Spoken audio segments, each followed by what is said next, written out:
If you want to tweet us, obviously you know our Twitter handle, but you can also just tweet Astroholic Live because we're trying to be hip and modern. And use our own hashtag this time. Yes, and so if there's anything, just let us know. I think it's almost time to start with the first drink, so we can justify why we're really tipsy. Sure, let's go for it. So, the big thing that's been in the news this week, Alf, is actually, was it this week? Oh. Okay, recently. Oh, should we start again? No, No? We've just been told Ustream has only been working for a minute. Apologies to Ustream viewers. If you just joined us on Ustream, this is Astroholic Live. We're going to talk about science news, and we're going to make some cocktails. Yes. Also, if you are just joining us on Ustream, you know we're looking for the best science and science-related puns to be tweeted to us during the show. And if you give us a good one, we'll hopefully read it out and either give you a gold star or a shame bell, depending on the quality. Gold stars. Yeah, shame So, bell. Speaking of which, minor technical hitch, could you just unlock that for me? Thank you. Yes, the problem there. But yes, on to our first cocktail. So, bloody hell. That's going to be problematic. Absolute shambles. Absolute shambles. So, what's been in the news this month that's worthy of a cocktail? It's about a planet. Can you guess? Well, obviously nobody's going to guess because it's it's the beginning of the evening. It's about Mars. Good old Mars. Yes, we like Mars. The only planet inhabited entirely by robots. Not a terrifying prospect at all. And curiosity. You laugh now. Curiosity is nuclear powered. This is why I can go on and on and on and on and on. Yes, but what was the big news about Mars, Alf? The big news about Mars is there is water flowing on Mars. And not to say anything, but I called this on my blog on February 2014. Shameless self-promotion. It's about the Astroholic tonight, so... True, it's relevant. Yeah. We have branded merchandise now, if you class printed paper as branded merchandise. We do. Which we do, yes. So, tell us a bit about this cocktail we're going to make now, Elf. I thought this was the cocktail that you Oh, yes, that's right. I was supposed to make this one. True, that wasn't forgetful of me at all. So, the basis of this cocktail will be... actually, I can't read your writing at all. It's going to be... We have... can you tell that we have notes there? So, this is some citrus caviar, which we have made here. And this is going to... I don't know if you can tell, but it should be green. And this is going to be the molecular gastronomy type aspect to our drink.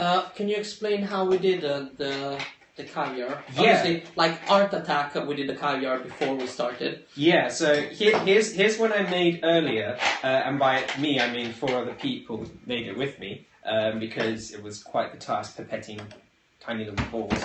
But yeah, we used peach schnapps and apple sours mixed with sodium alginate solution and then dropped it into a calcium lactate solution to form these lovely tiny little caviar ball thingies which look fascinating but disgusting all at the same time. And then while Alf is putting our ice cubes in, I'm going to get the main part of the drink ready, which is going to be rum and grenadine. If you could so kindly pass me the rum and grenadine. Thank you. Right. How much rum do you want? Are you a rum guy? I am a rum guy.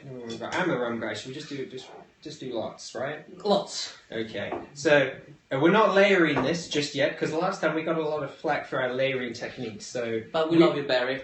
Yes. Barry, we know you're watching, and be kind, please. So yeah, we've got our grenadine. Yep.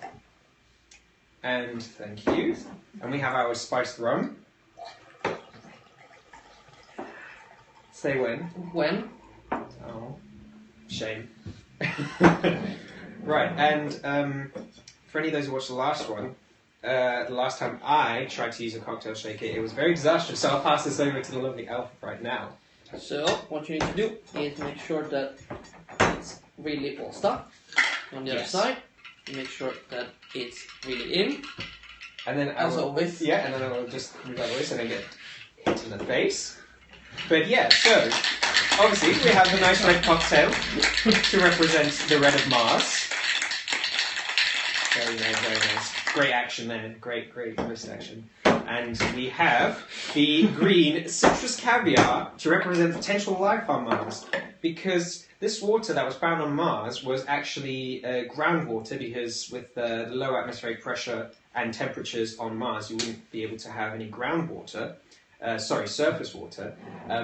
But this groundwater is a very salty brine, full of a type of salt called perchlorate, which is basically just means very, very salty water.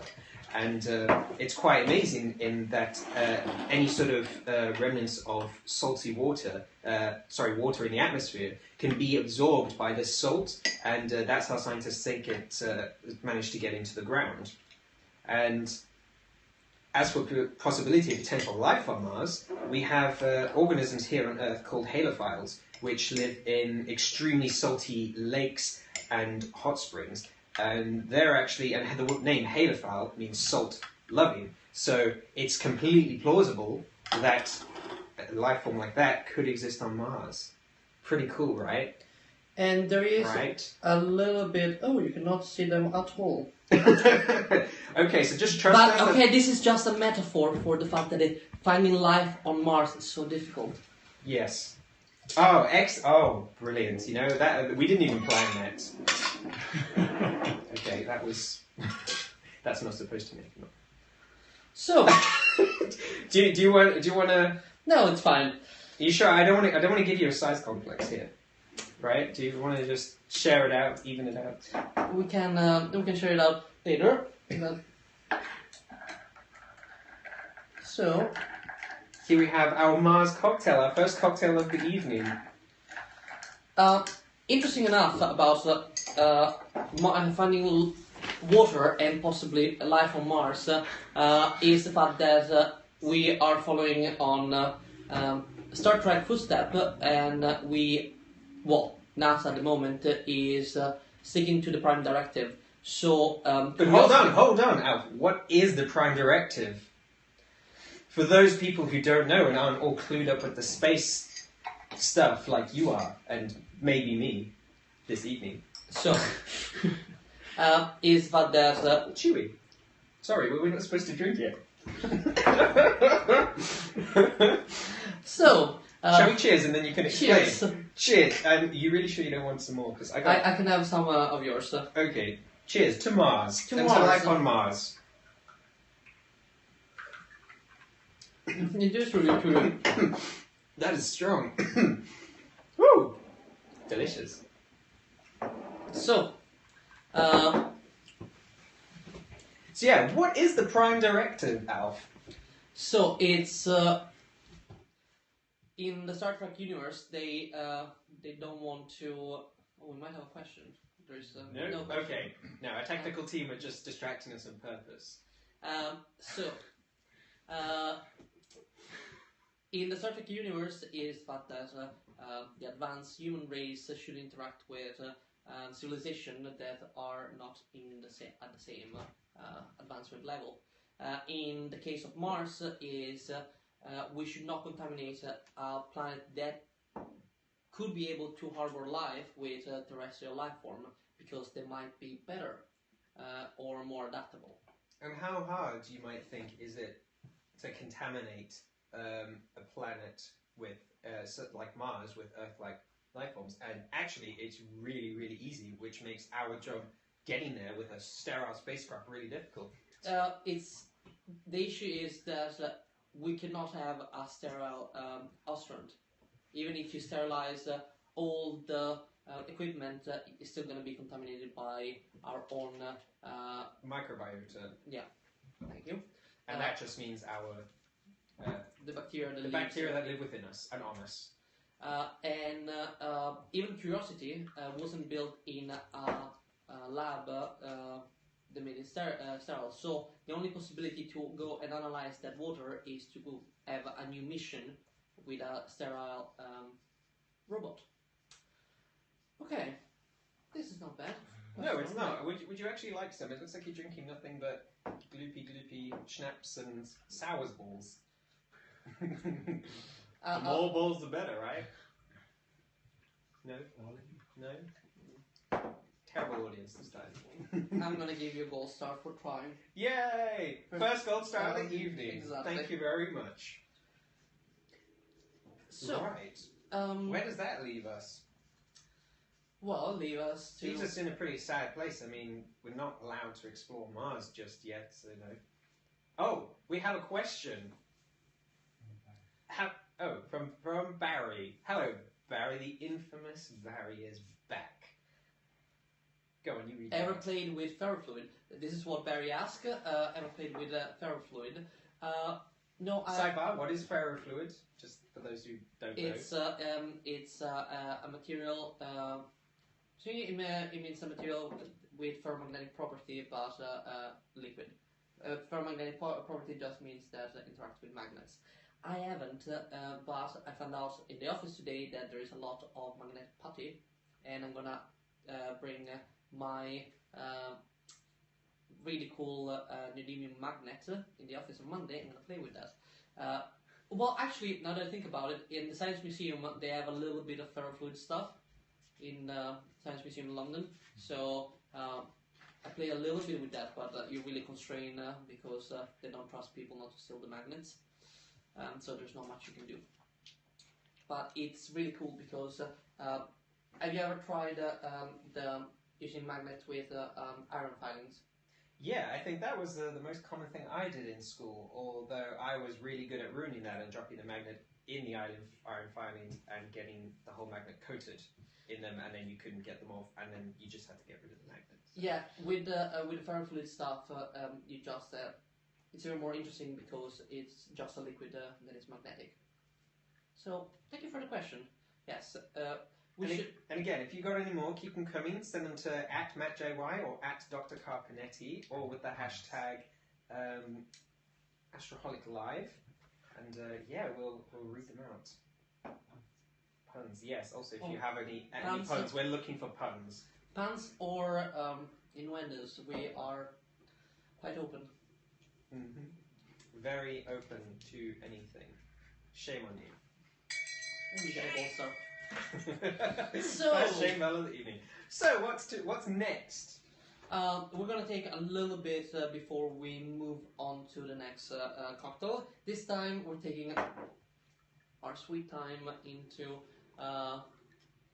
exploring a little bit the solar system. Yeah, I think this is wise considering if you watch anyone who watched our previous show will know that things progressed very quickly and there were a lot of drinks consumed in a very short amount of time, and that does hinder coherency quite a lot. And my accent gets worse and worse. But that's not just because he's drunk, it's just because he's Italian, so... I'm just gonna drink. Drink to forget. Yeah, I just drink to make more jokes. Good. So... the rest of the solar system, you say? Yeah. What else has happened in science this week, space-wise? Well, there's been a lot of talk about Mars, obviously. Especially as well with The Martian coming out. Yeah. If you haven't seen The Martian, go see it. I loved it. It's out of date already. What? Sorry? It's already out of date. Already out of date. Is water. Oh, I didn't. Sorry, I didn't. Okay, sorry. Right. Sorry about that. Just slight miscommunication. Also, if you have any topics that you'd like us to discuss and butcher, really, please send them in. Oh, a topic's coming in. Yeah. By the way, The Martian is brilliant. I went and watched it yesterday, and it's a true love song to science. And as always, the book is better, but I finally forgiven Ridley Scott for Prometheus. Never! Oh no! I'm not saying that I'm gonna forgive him for Alien Paradise Lost, but Prometheus now is like, it was just pet project before doing The Martian. Or for the simple folk, for me, you could have just watched it and enjoyed it for the visual spectacle that it was. But Sure. I think some minus nerd points for me there. Yeah, I'm getting thumbs down. Mm. Okay, no. Well, producer Chris agrees with me, so that's fine. Did we have a question or something come in? Yeah. Oh, question. No. Oh, Talk about a it. topic. Who is this coming from? Okay, it's from Twitter. Oh, from Barry. Hey, Barry. So, potential pre-existing Earth-Mars biological contacts, e.g. meteors. Panspermia. So, yeah, the theory of panspermia, that this is what Barry is wanting to touch on here, that life on Earth was seeded from another planet. What do you make to that? Seriously, was seed the best word you can come up with? You got something in your eye now? Anyway, I always use goggles. Anyway, Shame on you. Quiet now. a lot of bells. Matt, since it's a biological question, would you like to discuss it? So it's a very interesting concept. It's not one of my favorite theories because space is a really harsh environment, and it's not very easy to make anything survive there. Although in recent years we figured out that not only is there algae, a type of algae that's managed to grow on the outside of the International Space Station, but there's also a tiny little organism known as the water bear, super adorable. Technically, it's called a tardigrade, and it's an amazing little microorganism found in soil and damp earth, watery environments all over Earth, and it can survive the vacuum of space. You should definitely Google a picture because it's adorable, except when you look at its mouth and it's terrifying. It's like a little leech with teeth like that. I think. But so totally plausible is my point. It's plausible, but I would say highly unlikely. From a biological point of view. But I'm not sure. We have found on Comets that there are organic molecules, mostly carbon molecules, nothing complex, no DNA or nothing complex, just simple organic molecules that survive on comets. We know that at least based on the comets in the solar system, the water on Earth doesn't come from comets because there is a little bit too much deuterium in comets. And what is deuterium for all those non-physicist, chemicist people? Deuterium is an isotope of hydrogen. What is an isotope? An isotope is an element that has the same number of protons but a different number of neutrons. Very good. Thank you. Well done. I'm surprised you remember that, and the reason I asked you is because I didn't remember that from school. Hashtag biology. Yeah.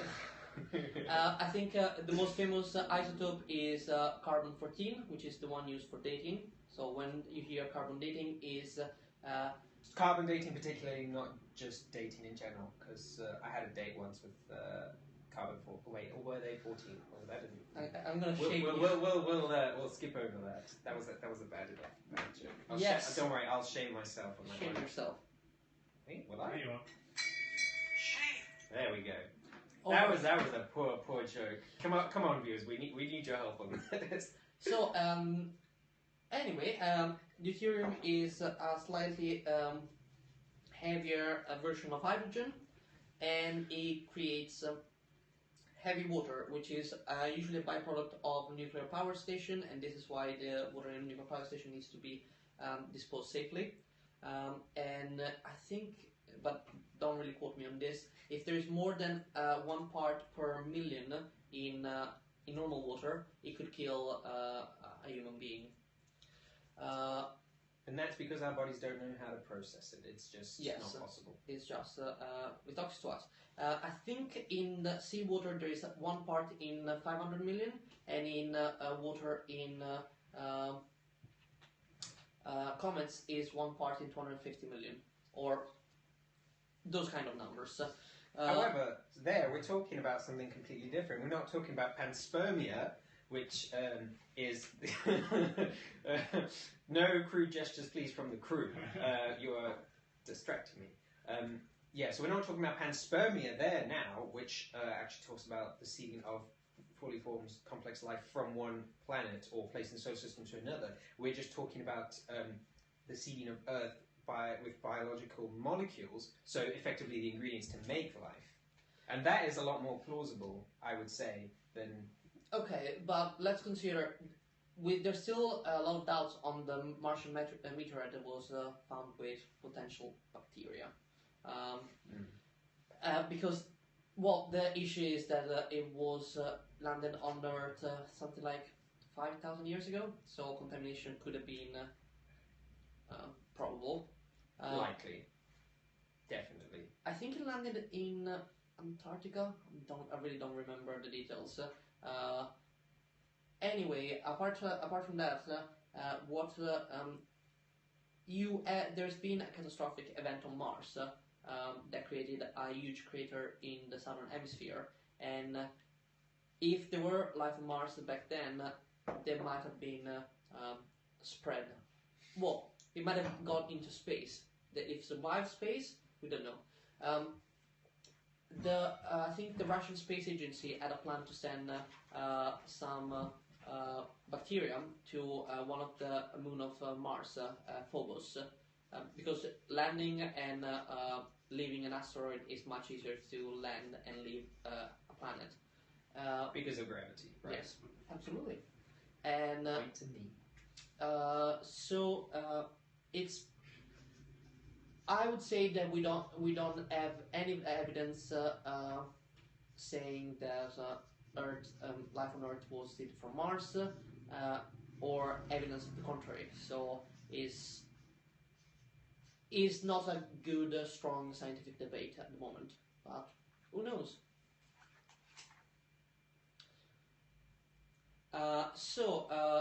Ustream is not working excellently, so we're saying goodbye to Ustream, and let's talk back to Periscope. If you're just joining us now, we've been chatting for about half an hour about science. We made lovely cocktails about Mars, and it's Mars Red. And we've been talking about the news that running water was found on Mars this week. Or I'm going to add a little bit more life to Mars. Please do. Okay, Yes, because okay. I'll have half of that. So Yeah, please do, because it's a bit chewy. And we've also been talking about the Rosetta Comet, whose name I will try and pronounce for you now. 67P Churium of Gerasimenko. Can I get an applause, right? Thank you. I know, I am that good. That wasn't even a pun, but I'll take it. it's just because it I'll was a take bit it. fascinating. And yes, then you'll take it for sure. Yes. Anyway, we still have cocktails, so we might want to discuss anything else. Anything happening in biology that has been groundbreaking this week? what isn't happening in biology? I don't know about this week in particular, but... Since the last Periscope... since the last Periscope, I'll tell you what, there is a thing that came up in biology-type news. Actually, I don't even want to class it as biology, because... can I swear on your channel? No, keep it... Let's try and keep it PG. I've been told off last time. This shizzle is cray-cray, okay? There is I do believe he's a Chinese scientist, or Russian, one of the two, who has been for years trying to perfect head transplants in mice. And there is a patient who I believe is a Russian man, who has sort of put himself forward to be the first human to undergo this procedure. And almost the entire scientific community is saying, that sounds like a terrible idea. But it looks like it's due to go ahead, I think, in 2017. And I'll just point out that this guy is the patient who's put himself forward. He does have some form of disability, which means he has I think he's paralyzed from his whole body, from his neck down, basically. and why he has put himself forward this procedure, I don't know. All of the mice in which this guy has conducted these studies, none of them have lived more than a couple of hours, and that's not even considering the psychological implications of having your body put onto another person's body and trying to connect the wires up really badly. Sorry, your head onto another person's body and connect like your... I have... Human centipede. As you can tell, it's freaking me out. It's blowing my mind. I want to use a lot of very strong words to describe it, but I will refrain. But what's your take on this? I have many questions. Oh, fire away. I don't know. First of all is... why? Good, really, good question. How it even past ethics, I have no idea. I understand why a person that has full disability would want to have a functioning body. I can empathize with that. But who's gonna donate the receiving working body? I don't know. Is it gonna be some sort of Frankenstein experiment? Some recently deceased? This is very Frankenstein-esque, and as you can tell, even now, I heard this news kind of like several months ago. I'm still like struggling to brain it. Like, I don't get it. I just don't get it. I mean, sure, it's fascinating, but still, I'm not entirely sure why one would decide that this was a good idea. And again, who the F in the ethics department said yes to this? But it's going to happen. It's going to happen. We'll see what the result will be if and when this goes through, and I hope that this poor man who has this head transplant eventually is not driven completely insane. That's all I can say. And that's about it from the news of the world of biology at the moment, / the world of biology that I've been paying attention to. All right. So in the yeah, I have a bit of that. In the astronomy news, the only big thing that was on this week is the red moon. Oh, hashtag super blood moon. Yes. Right? Am I right? And it was quite interesting, and I received a few questions asking why does the moon turn red during the eclipse. And do you know why the moon turns red? I do know, but I would love to hear the astrophysicist's explanation. Don't laugh, I do know. Please, can you just give us a... Okay, I will give you my layman's rendition of what it is, of what the super blood moon is. So, we have the supermoon, which occurs when the moon is at its closest point to the Earth, which I believe is called perigee. Yes. Yes, apogee being the furthest away. Yeah. And then you have a lunar eclipse when the moon is on the exact opposite side of the Earth to the sun, and the type of shadow it throws over gives the moon a red glow. Am I right? Quite close. Close enough. Close enough. Okay, Mr. Astrophysicist, tell me exactly what's going on.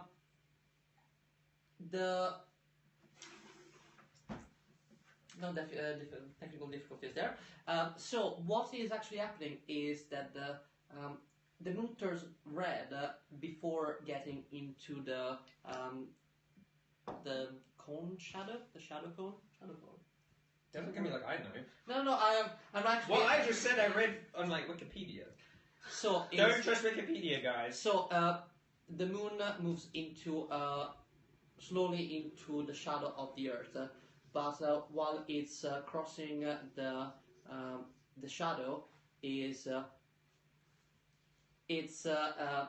apparently there's no term in English. They suggest me that there's only the Latin name. So it's penumbra and umbra. The penumbra is sort of half shadow.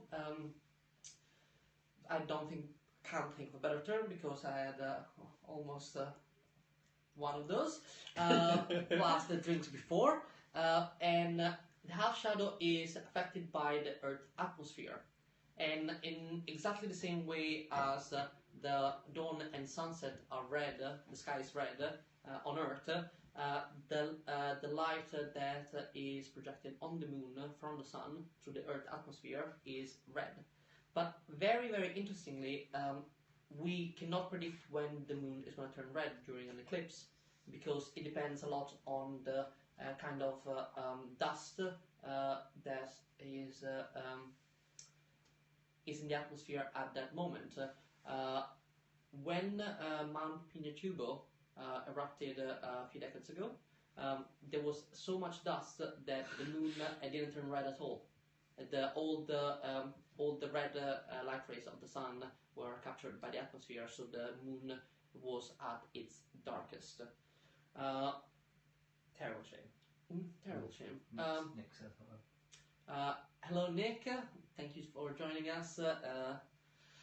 You get personalized. Hellos if you just say hello to us. And that was the other interesting astronomy news of the week. And I was expecting you to drink that a little bit faster, so we can move on to the next. I physically can't, but we will pass that to one of our stagehands who can enjoy the rest of it. Because there is a lot of jelly things. There's a lot of life on Mars in our Mars cocktail. So, the next one is another molecular cocktail. Mm-hmm. And what's the theme? What's it all about? Because here on Astroholic we don't just make cocktails. We make cocktails about stuff. What's the stuff that it's about, Alf? The Please stuff tell us. is about Pluto and Charon, or if you're in the States, Pluto and Charon. So NASA, we all know about New Horizon and its Pluto flyby in July, and NASA has released a picture of Charon this week, showing that it's mostly grey with a sort of a small layer of red something on the surface. And Like a nice bruise or a rash. Oh, keep on. I was thinking more like Charon to have a little bit of rouge to. Oh, I see the thing you're going about. Interesting fact, actually, and correct me if I've got this completely wrong, and again, Wikipedia lied to me, but the name Charon is actually the name in Greek mythology of the gatekeeper to hell. Not exactly gatekeeper, is the ferryman. The ferryman. But it's. But he is in charge of entrance to hell in a way by going on the underworld by going on the river, right? Yes, you. So gatekeeper is pretty much right. Okay. Also, thanks to Marco for all the hearts on Periscope. How you doing, Marco? I don't know why, but I felt like I needed to talk to you like that. You know, I needed to relate. Carry on. Anyway, so the name Charon is actually a coincidence because the discoverer of Charon wanted to name it. He was an American. He is an American, and he wanted to name it after his wife, Charlene, but wanted to give a male name because all the major planets are named after male deities. Because I cannot say that word, but the patriarchy is rubbish. So he went for, what is sound a little bit like Charlene, and he went for Charon, and then discovered that there was a deity related to Pluto, which is the god of the underworld, and so it was solidified on Charon, or Charon if you're in Europe. So the interesting things about Pluto and Charon is that they are. It's not a simple satellite. The Pluto and Charon system is known as a double DP system. Yeah, isn't that right? Double DP system. Double DP system are. I would shame bell myself right there, but unfortunately I've lost my. Yeah, my, you get more gold star. advice. A double DP system is not what you think it is. It's double dwarf planet system. So you're gonna see it on Twitter, the little video, and you can see that Pluto and Charon, they move around barycenter or center of mass that is outside Pluto's surface, and what does this create is a system that is tidally locked, and what does tidally locked mean? it means that they always Asking the questions that people want to know. Always show each other the same face. Pretty much like the moon. The moon is tidally locked with the Earth. So you mean we never see the dark side of the moon? It's not the dark side of the moon, it's the far side of the moon. The far side of the moon. Well, people believe that it was dark because, well, people believe that the Earth. There are some people that still believe the Earth is flat, but that's true. It's so ridiculous. Actually, on crazy people, there are people in America, members of the Republican Party, and especially Rush Limbaugh, that claim that the discovery of water on Mars is just so that the leftist agenda can push its battle against global warming. Because that's what you do, I guess. And seems legit, right? I mean, global warming isn't real enough, so I guess we better invent water on Mars. So seems legit. We are going to make this cocktail is quite simple. I want to symbolize a little bit of what's going on Pluto, and so we're going to have spice rum, apple juice. Base, and we're going to create a foam with soy lecithin that will allow us to trap the air bubbles, vodka and lemon juice. So fantastically sciencey. So I forgot what word I was going to use to describe it. So we got some lemon juice going in here first, followed by some tasty vodka. There we go. It's just a foam. And then, yeah, but it's got to be good foam, right? Yeah, and we're going to mix it with some soy lecithin. Just felt that we are scientists, we might as well do some molecular cocktails. As you can tell, Dr. Alfredo has donned his amazing lab coat. I mean, if we can't get a few likes on this lab coat... I'll give you a twirl towards the end. So, as usual, this is going to get loud. So much if you want to entertain us with one of your stories. Oh, are you we cannot hear you. So I don't know if you know, but basically it's I don't even know if it's fire. It's not loud enough this time. Oh, shame. Okay, sorry, I thought it was going to be super loud. But side note as well, did you know that it's National Smile Day today, everybody? And on my train on the way here, I was actually given one of these. Like, how good is this, right? It's great, right? Okay. How's my smile? So yeah, smile, everyone. You see, you get into 30 minutes of science and chill, and it gives you that smile. Girl from the audience, apparently that joke wasn't good enough. Whatever. Best joke of the night wins this. We'll send it to you. The best joke of the night. If you even heard that. Any day. This is very technical stuff. Okay. Science is actually kind of arty in a way, so yeah, it takes a while. It's really foamy, so I'm just gonna... You need the right amount of foam. Yes.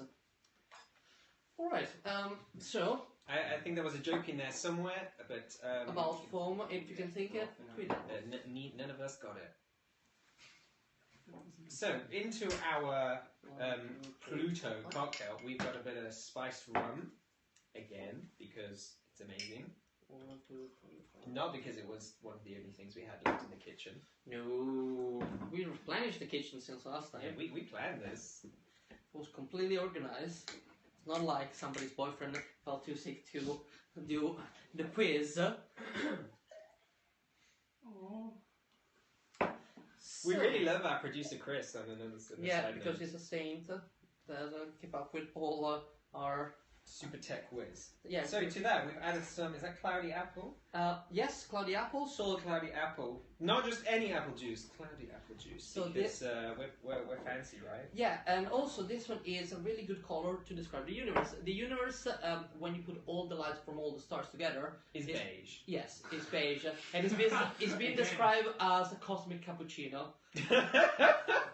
No, I'm Italian, and no. What you could describe it is a spice rum and apple. And I think we can all... Can you though? That's even more exciting than beige. Oh. But good metaphor. It's a good metaphor. We're not drinking yet. We need to do the other one. Yes. So the other one, to symbolize turn, we are experimenting a little bit with colors. So the theory of colors tell us that if we mix red and blue, we're going to get purple. Oh my, sorry, I lost my braces, excuse me. What I'm hoping is going to happen is that mix red and blue and a little bit of Jack Daniels, we're going to get a greyish tint. But we'll find out if I can manage to make that happen. Pretty much when we were rehearsing for the last Periscope, I kept getting everything turning it from blue to grey. So I'm hoping I can make that trick on purpose this time. So and why are we trying to make something grey? And that's because Karen or Sharon or Charon is grey with its little red blush or blemish. Yeah, we're gonna do the layer at the end. There's just a bit of mixing. Yeah, so hopefully we're gonna make grey here with our blue curacao and red grenadine syrup with a little bit of Jack Daniel's whiskey. It's looking It's black. it's dark grey. Dark grey is a kind of grey. Not 50 Shades of Grey, but that's a kind of grey. Okay. So, this is the beauty of being live, and what we can do is we can add, what would we add to something that is really, really alcoholic and a blackish? Maybe some Vodka. Vodka. Vodka, always some vodka. Did you know vodka is delicious? Just a fact. Throwing it out there, like, you know, why are we giving you factual science lessons? It's delicious. You cannot see it. For you, probably looks like really dark, but it is a perfect grey. It's exactly the color that we wanted. And now let's add a little bit of red. And it might sink straight to the bottom because it's really sugary, and that's exactly what it's doing. So it's opposite Charon. Yeah, it's a. So if you go and you see the image of Charon that was taken by NASA, just kind of like rotate that 180, and this is what we've done. Because there's no right side up in space anyway, is there? Exactly. There's no upside in space, so it's perfectly legit. So now that we're done Charon, we can finish. Yeah. Now that we've done that, we can top Pluto. Gold star. I'm gonna give him a gold star in a second. I'm just trying to get. Thank you. Okay. I'll be here all evening. Just I'll give give it to myself yourself. a gold star. I'll tell you what, I'll give you a gold star for... Oh, wait, I lost that one. I will give you a gold star, Dr. Alfredo, for enduring my terrible sense of humour. Let's put it right here. Oh, no. To get your phone out. Yes, it's a bit complicated to get the phone. Well, could we maybe have a slightly bigger spoon or scooping utensil? Stage hands. Also, at this point, I'd like to say a big thank you to our behind-the-scenes team, producer Chris, who's here as always, and we also have Dan, Benji, and James. They're waving to us right now, but you obviously can't see that, so... Hey, guys! Okay. Your stage hands, not stage mouths. Quiet. So what does the foam symbolize?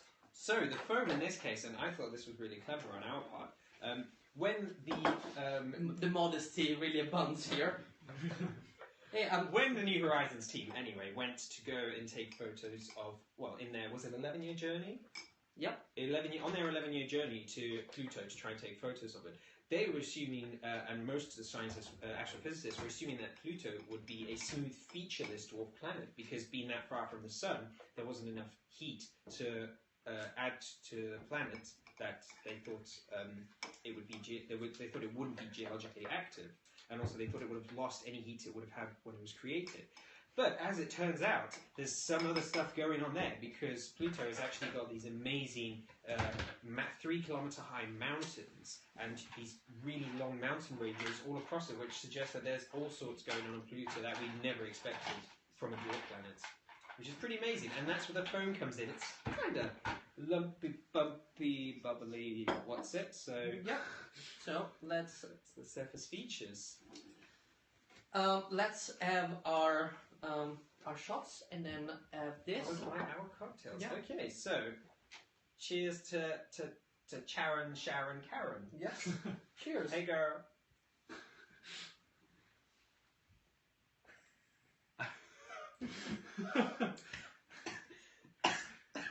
Can be too strong? Oh! Woo! Oh, sweet Mary Jane Blige. That is something. That is something. Woo!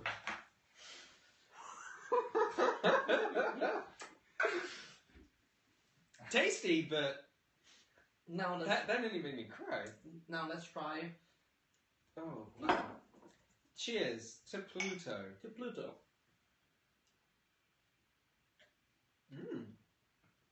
That's really good.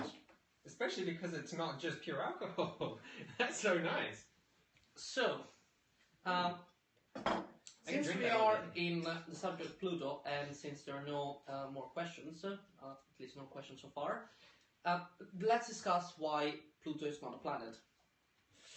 The very, very sad thing. Also, there's like 1,000 cartoons and animations on the internet which anthropomorphize Pluto as this really sad little thing which make you feel for it a lot and want it to be a planet just so you think, oh, poor Pluto, let's make you a planet again, but let's discuss why it's officially not. So, Emotions aside. yeah, emotion aside, the issue comes from the discovery of an object in the solar system that was bigger than Pluto. Up to the discovery, and this object is called Eris, which is the goddess of discordance. So it's quite up to that point. We found some object beyond the orbit of Pluto in the Kuiper belt. They were Kuiper belt. Kuiper. Or you could say a Kuiper belt. Is Dutch. I don't know. Most of my basic astronomy is from Italy, so is the even weirder stuff is that instead of saying joules, we said joules. Oh, Because that sounded no. English. Oh, that sounds English. Joules. Jowls. I know. That sounds like Italian English. That was exactly. This is a jowl. Oh, like when you got a bit of turkey neck going on, that's a jowl. I didn't know that. So The anyway. more you know, guys. Yeah, the more you know, the less you make bad English mistakes. But it's okay. We forgive it because it's foreign. As am I, but that's besides the point. Yes. So, I'm the English kind of foreign, so it's alright. it's surprising that as South African that is a little bit racist, huh? Well, South Africans are not racist. We discriminate across all races and genders and sexes equally. Anyway, let's go back to planetary status. So, all these objects I found in the Kuiper belt were slightly smaller than Pluto, and so people were like keep putting this argument away and say, oh, it's alright, they're just smaller, so Pluto is the smallest planet, Pluto is our benchmark. And then we found Eris, and Eris is bigger. And so people start discussing, okay, what is the definition? And the definition is flawed, but it's just a working definition. I think people get way too involved with this. And no, Tom, we're not going to fight. Yes, thank you for the suggestion, Tom. Tom, by the way, has sent us a suggestion, other viewers, that we fight, but that could only go badly. Yes. He would lose. Anyway, so the definition for a planet is that a planet needs to have reached hydrostatic equilibrium, which means it needs to be spherical. It needs to orbit the sun. Meaning that just goes around the sun, and you already see the problem there that any exoplanet that we found is not a planet. And the third definition is that it must have cleaned its own orbit, but it's a little bit of a. By cleaning its own orbit, it needs to be the sort of leader in its own orbit, and that's a little bit problematic because there are a lot of tiny meteorites on Earth orbit. When do you define, oh, this is clean? Pluto fails on two counts because, as we said, it doesn't orbit directly the Sun. It's the Pluto current system that orbits the Sun. And Pluto crosses the orbit of Neptune every long time. Yeah, every long time. It was for over 20 years, from 1977 to 1998. that Pluto was closer to the Sun than Neptune. And so those are the two problems with Pluto. But a different argument is saying, why are we getting so much stuck in this planetary debate? Let's include as planets any big object, any object worth of our attention, and have a planetary system that is full of small, interesting objects that are worth people, and especially young kids, getting excited about. We found water on lots of satellites and asteroids. They're featured on CERN and Vesta that are incredible. So why are we sort of considering them less than something? It's not sending out the right astronomy school message. It's like astronomy has a lot of stamp collecting approach of this is like this and you should accept it.